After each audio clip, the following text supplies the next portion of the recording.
Actually, most of my artworks are Filipiniana because being in New York na parang multicultural melting pot siya of all races, you would look for your identity. Pag lumabas ka, iba-ibang mukha eh. And then masalubong ka ng mga 10, 20 people. So more on focus ko pag sa mga tao, yung mukha. So I think, yun, nagda-translate siya. And I pray before I paint na kung whatever it is that would He allow me to paint.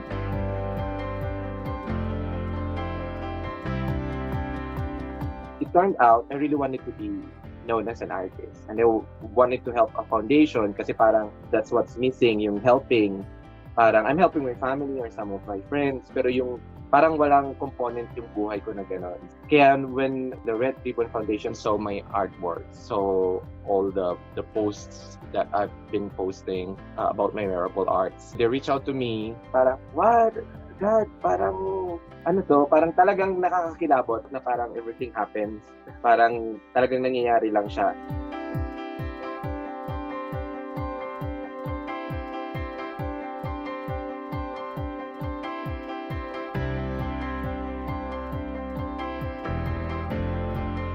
So parang to be commercial, to go into wearable arts would allow me to be known. Parang it's selling yourself, selling your artwork, and I think it's happening. It's parang God's way of, Romel, ano yung sa puso mo, okay, let's do it, o ganito yun. The goal really is to help. So parang timely din na yung foundation reach out to me. It's helping, and being a nurse and the physical. What's up, guys? We're here at the Johnny Highball Bar and Beach. Physical therapies, malapit talaga ang puso ko to the children. But later on, not knowing na ang dami na rin parang cases ng children with HIV, and mas nakakatusok sa puso.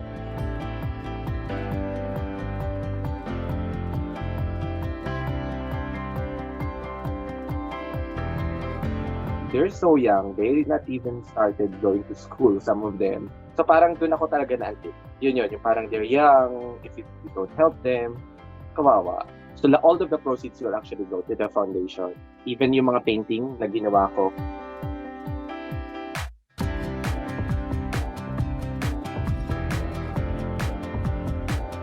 I think sa fundraising, if you really wanted to help, look for an organization like what I did, or a foundation. If you wanted to fundraise, marami naman pwedeng gawin, not only artwork, not only merchandise. If you don't know how to start, reach out to people na have been there. Plan it out like any other objective or anything you wanted to pursue. You need to plan it out. Reach out to people. Maraming taong gustong tumulong para din sure kayo na yung papasok na tulong will be taken care of really well and mapupunta talaga sa nangangailangan. I think it's a call to action lalo na ngayon may pandemic. A little help na you can do to anybody, just do it. Marami talagang nangangailangan ngayon. Basta ang prayer ko lang, whoever will own my paintings should be blessed, would have the abundance in life. Kung ano man yung binibless sa akin.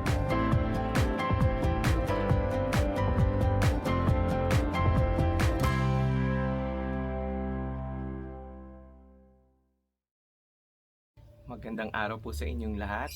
Ako po si Romel Rico, also known as Virrco. Isa po akong nurse at graduate ng Bachelor of Science in Physical Therapy at isa rin po akong artist. Maraming salamat po. Kami po ay nalulugod. Ako po ay nagagalak na kayo nakadalo sa pagtitipon na ito para i-celebrate po natin ang Wellness Day ng PMAP. Pinangalanan po namin ang session na ito, and I think I only have 20 minutes to do this, na art therapy. Ngunit ang art therapy po ay isang malaking konsepto at isang malaking integrative mental sciences. So hindi po natin, for the benefit of the time, we won't be able to discuss everything about art therapy. Pero ang objective po for today's activity is 1, influence you into getting into art. I'll discuss later why. Second, tuturuan ko po kayo kung paano gumawa ng simpleng artwork sa isang damit. Third, bilang bahagi ng aking wellness advocacy at recycling advocacy, mag-recycle po tayo. Alright. So, for the first part of my session, I'd like to describe to you what is art expressionism. art expressionism na bahagi ng kabuoang art therapy at bakit makabuluhan po ito. So, in expressing ourselves through art, katulad ko po, if I may describe what happened to me in New York. Nag-migrate po ako sa New York in 2008, but wala pong paraan naman at wala naman pong magtuturo on how you can gracefully migrate to a different place, sa isang lugar na hindi mo nakasanayan, na wala kang kaibigan at totally kakaiba ang seasons, no? For me it was difficult at the age of, at that time, late 20s. So mahirap po para sa akin, I believe, at that time ang transition. Dumating ako doon ng winter, so nagkaroon po ako ng masamang nararamdaman mentally. We call it depression, and depression, I believe it has stigma, so I don't call it as that. Pero pagtingin nyo po sa konteksto ng science and ng medicine, isa po itong depression na naapektuhan. It's seasonal because it was winter, fall nang dumating ako, pero nung by the time on the third month naging winter, lalo po akong naapektuhan. But luckily for me, I have arts. Graduate po ako ng drafting ng high school. Yun po ang major ko sa vocational school when I was in high school. So alam ko po ang mag-sketch, alam ko po ang magpinta. So ano po ang dahilan kung bakit nakakatulong ang pagpinta sa ating nararamdaman or sa ating mental health or sa ating wellness? Well, ang pagpinta or pag-sculpture, any form of art, dancing, singing, actually helps us mentally, no? Tinatawag ito ng mga scientifico to be in the zone or in the flow. Ito yung nararamdaman natin when we are doing that thing, ba, ng pagpipinta or pagsasayaw or any form of art. Pag nandun ka, nawawala na yung konteksto ng time, ng kung nasaan ka. Kaya minsan, pag ang mga artist gumagawa ng art, umaabot sila ng halos isang buong araw na hindi kumakain at hindi sila nagugutom or napupuyat. It's because of that experience, the flow. So sa flow, if you get into that, ang brain po natin releases neurochemicals. Opo, mga neurotransmitters po ito ng ating mga neurons. Ito po yung mga cells sa brain natin, no?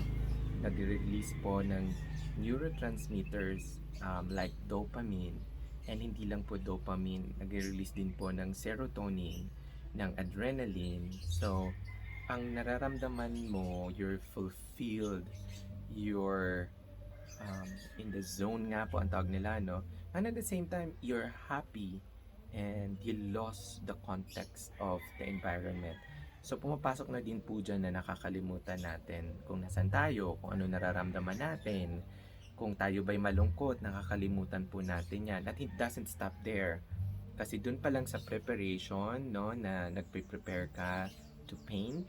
So that's a day or 2 days after or even hours before you do the paint. Nag-release na po ng chemical yung brain mo because you're excited, you wanna do that, you love doing it. So nagiging masaya po. Nawawala na po yung element na nalulungkot ka, nawawala yung inis mo, nawawala yung anxiety mo. Meaning, correct. So art expression helps our mental health and our mental well-being. Kaya gusto ko po kayong matutong magpinta. Okay, we don't necessarily need to have a background in painting. We don't necessarily need to be really good at painting, but it's a matter of expressing ourselves. So, simple exercises. One, we need to consider. Dito pumapasok yung awareness and mindfulness. Pag sinabi natin ang wellness concepts, no, we should be aware, di ba? So, natuturuan din tayo to be aware and to be mindful of what we feel and ano po yung tumatakbo sa utak natin. For example, galit ako or nalulungkot ako. Well, wala akong pagsabihan, for example, nahihiya ka or whatnot, you can go to arts. Okay, so simple. You can do abstract art. So, pwede nating i-represent yung nararamdaman natin into colors.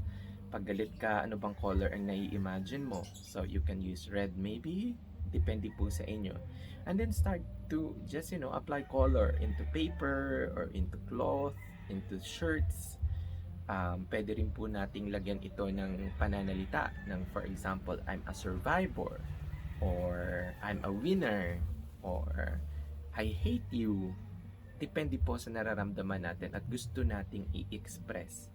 Then that way, nagkakaroon tayo ng conduit, diba? Nagkakaroon tayo ng daanan, ng daluyan ng ating nararamdaman, hindi na itatago at nakukulog sa damdamin natin because it's difficult kung nakukulob, kung hindi natin siya nailalabas.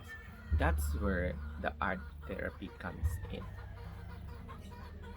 I hope malinaw po yung konteksto at yung elements of using art to express ourselves, to relieve somehow, no? But if you say about art therapy, it's really better to look for a professional, an art therapist na talagang licensed and professional, because they can guide you through your feelings and your emotions. And if your emotion is really clinical, minsan kailangan na po talaga nating magamot. And hindi po ito, it doesn't really mean that art therapy doesn't work, but it's one of the, kasi malaking konsepto ang treatment ng mental health and ng mental wellness. So for now, very quickly, I think I still have 12 minutes. I want to go through with you painting and upcycling. Kung nakikita nito yung polo at the back of my chair, I tried to look for a polo na hindi ko na gano'ng ginagamit, na I'm not so much interested in. So I saw this white polo and I think we can upcycle it.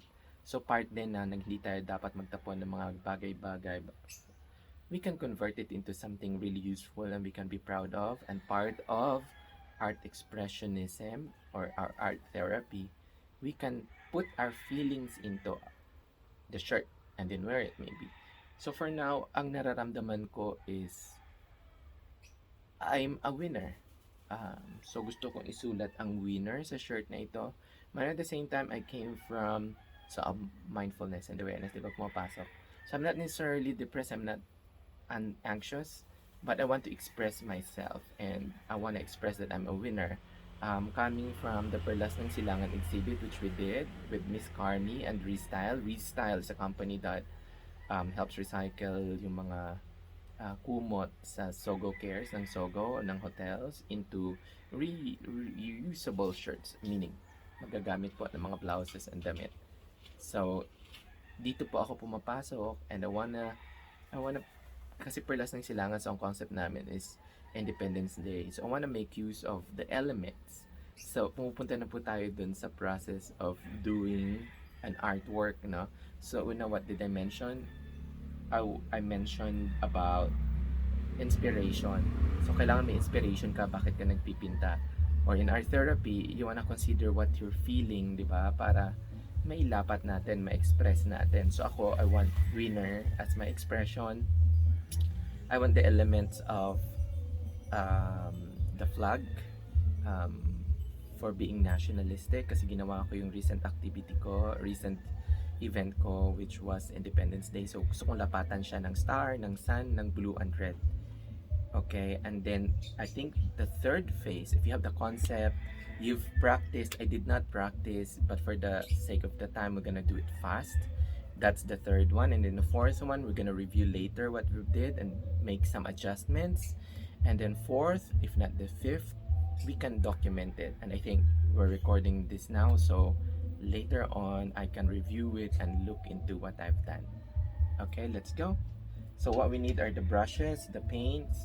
I have this palette, and I have more coloring. I also have tissues here para malinisan natin ang brushes, and water, and of course the shirt kung saan natin siya ipipinta.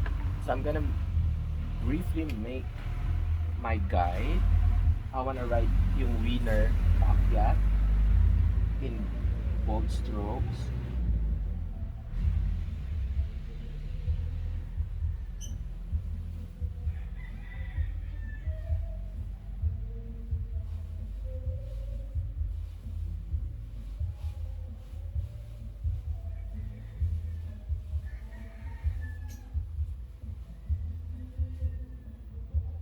It's okay kung hindi siya pantay. You can make some adjustments later.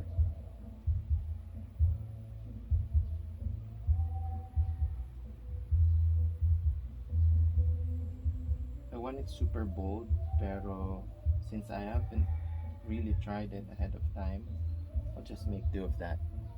Okay, kung hindi malinaw, here it is. And then I want some stars, as I've mentioned.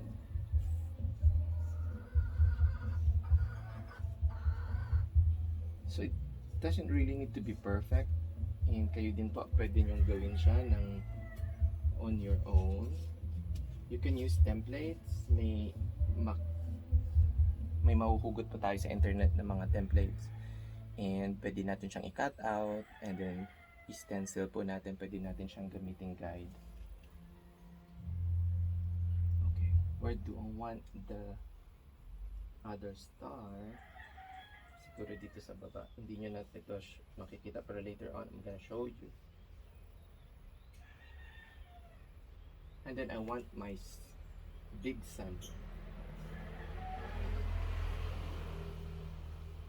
This is gonna be yellow.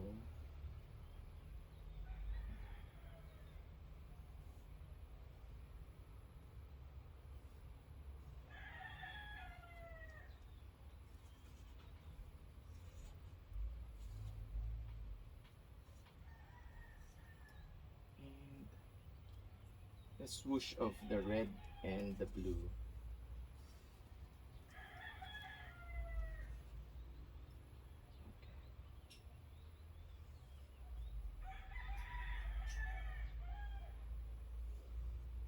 Okay, so we have the guide. And now, maglalagay po tayo ng base. Usually the base is white, just so kumapit yung pintura natin. By the way, I'm using acrylic paints. And using an acrylic paint for shirt is really good. However, meron din po akong textile paint. And ang textile paint po usually is the best option for shirts and for cloth materials. So, igagawin lang po natin siyang base so we can apply it on the areas na you feel like kailangan ng matinding color para mag-pop out yung color natin. So I'm gonna put white base on the stars, my expression which is winner, and later mamaya sa sun and sa swoosh. So for the benefit of the time, kasi we only have less than 10 minutes now to go through this, I'll be painting wet on wet. So when you say wet on wet, hindi pa natutuyo ang paint, mag-a-apply tayo ng another paint over on top of it.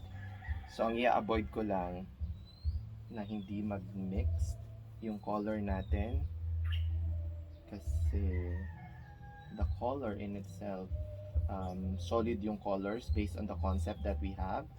Yung parang elements of the Philippine flag, we have the word winner, and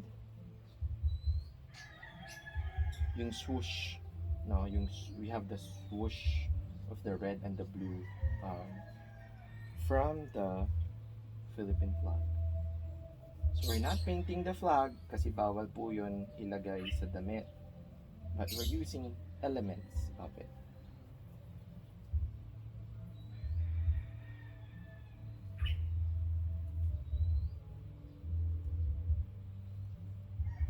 Okay, so nalapat na po natin yung base. I'm gonna go through using the yellow acrylic. Okay lang po maghalo ang acrylic to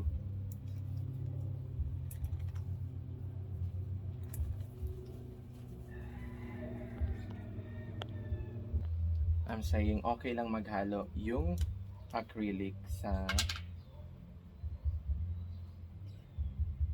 textile paint. So if you notice, I'm gonna use, diba, sabi ko blue, red, yellow, and white. So the thing is, this is gonna be wet on wet. So wet paint over wet paint. So what I'm trying to do is lighter color to darker color para hindi maghalo-halo. So from white, I'm gonna use now the yellow to paint the sun. I'm gonna avoid putting color on the letters, which is our expression, which is winner. So you see, mas madali. Since we have a base white color, madali rin kumapit yung paint natin.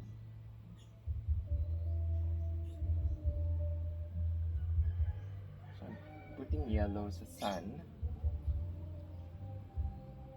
This is gonna be fun and happy since we have the basic color and complementary colors at that.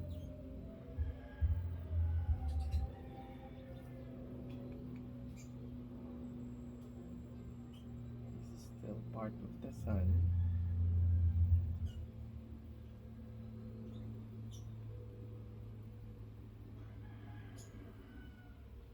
So madaling mag-spread din yung color because we have a base color on top of.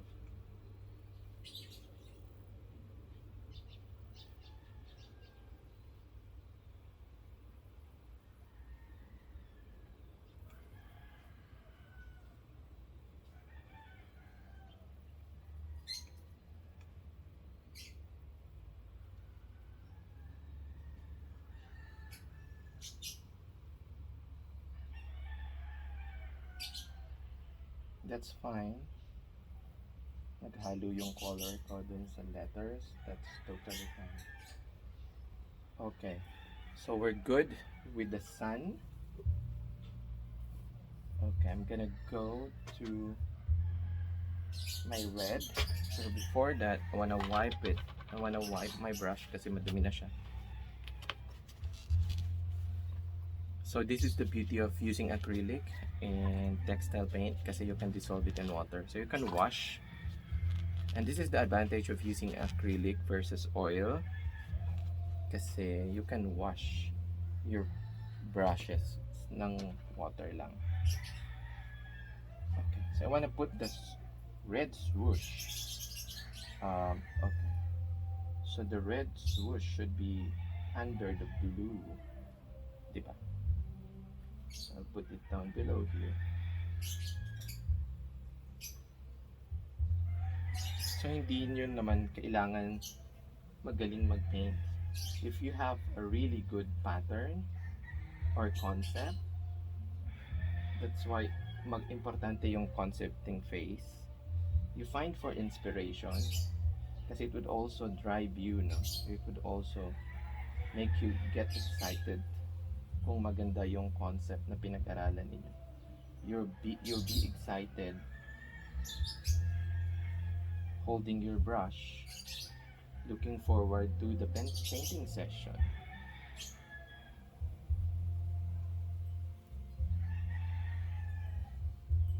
It would have been better kung flat yung area na pinipaint natin. So you can put a cardboard sa likod ng artwork. You can tape it on a cardboard and then pahiga. Pero for the sake of this lecture, I made use of a mannequin para mas kita ko ninyo.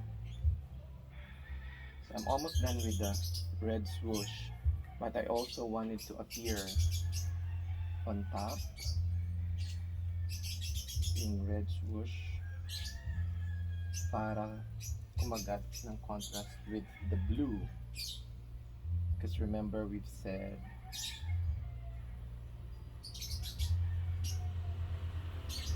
na meron tayong blue on top. Okay, this looks nice. Okay.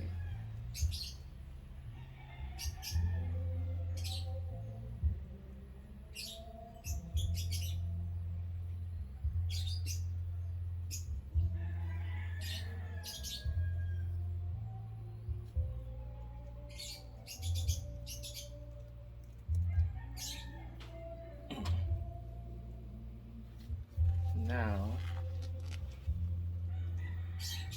I want to put in the blue color for the star and for the swoosh. So you really need to wipe it clean kasi ayaw mong maghawa.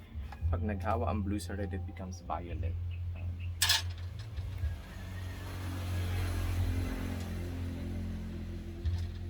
Okay. So we're gonna put blue on the stars. Can you still see it?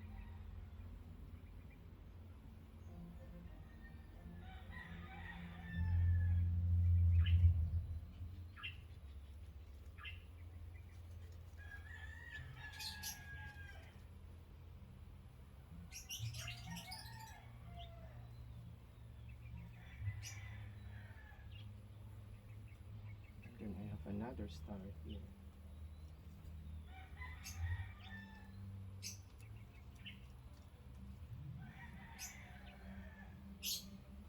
It's okay kung hindi lumalapat maayos or sumasobra dun sa guide natin ng element. In this case nitong star because pwede natin siyang patungan ng block later yung gilid just so it's really formed very well. And I've mentioned this to a lot of my lecture ng shirt acrylic painting. Ang commercial, and this if pag na-notice po ninyo sa mga malls yung mga t-shirt na may magagandang print, the black border ng mga elements are really big and thick, and based on experience maganda siya tingnan pag big yung black. So we're gonna go over it pag malapit nang matapos para patungan natin. Okay. So I wanna put more blues in swoosh because we have a swoosh, right?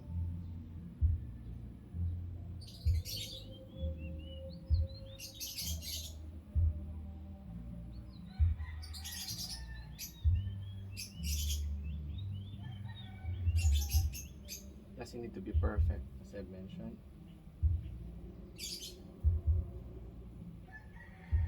The colors and the elements themselves, you know.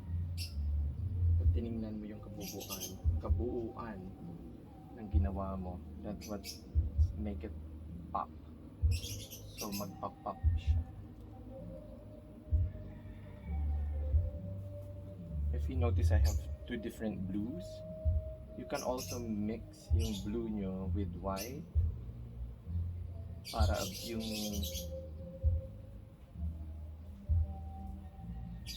isang blue mo would look like lighter blue and the other one would look and appear like it's a dark blue.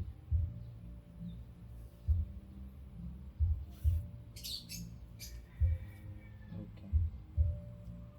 Now I wanna go back dun sa black para mag-appear na dark yung expression natin, which is winner. Kasi what we've used is just the, remember we've just used a pentel.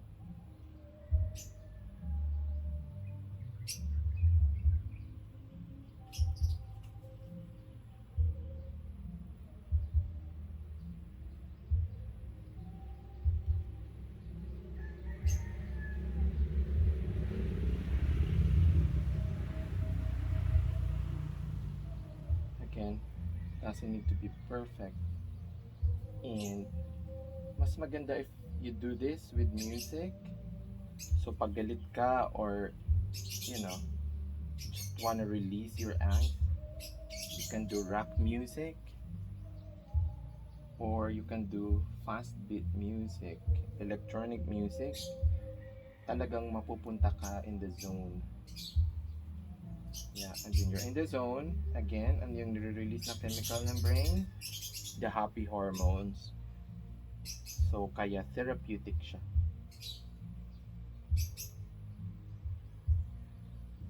If I'm not lecturing right now, if I'm not doing this talk,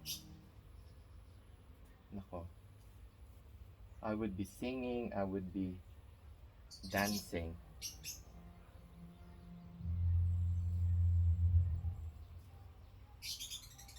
Okay, we're almost there. I think overtime na ako, but guys, I want to remind you, you can, pwede nating buhayin yung mga lumang shirt natin, lumang polo natin, do some pop arts. You can contact me, you can connect me. Visit my page, www.virrco.net. Virrco is VIRRCO.net. You can send me a message, or you can look for my Facebook and my Instagram account. It's on the webpage as well at www.virrco.net. Pwede nyo akong i-email, i-message. And if you want to do one-on-one session, depende po sa availability ko, we can do that for you. I can guide you through doing an expression art, and I can walk you through the materials that you need, the process of doing an artwork. Pwede nating daanan yan. Okay, almost there. Lalapatan ko lang ng yung sun natin ng border na black, just so it pops out as well.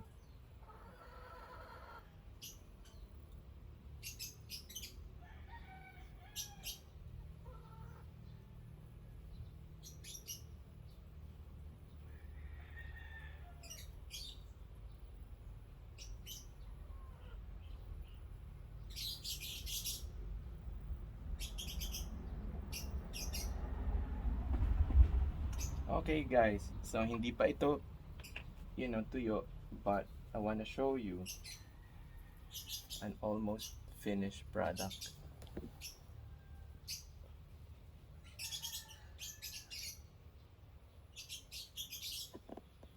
Okay. May improve pa natin to if we have more time. Ang gagawin lang natin is patungan ng same color yung elements, just so it pops out more. We haven't discussed the gradients yet, pero yung gradients also helps a lot para maging parang 3D effect. So, mag-mix ka lang ng color. But I think for the benefit of the time, this is me for now, for this part of the session. I hope you learned from me. Send me questions, emails right away. I think I'll be online live for the Q&A. So guys, please connect. Send me questions.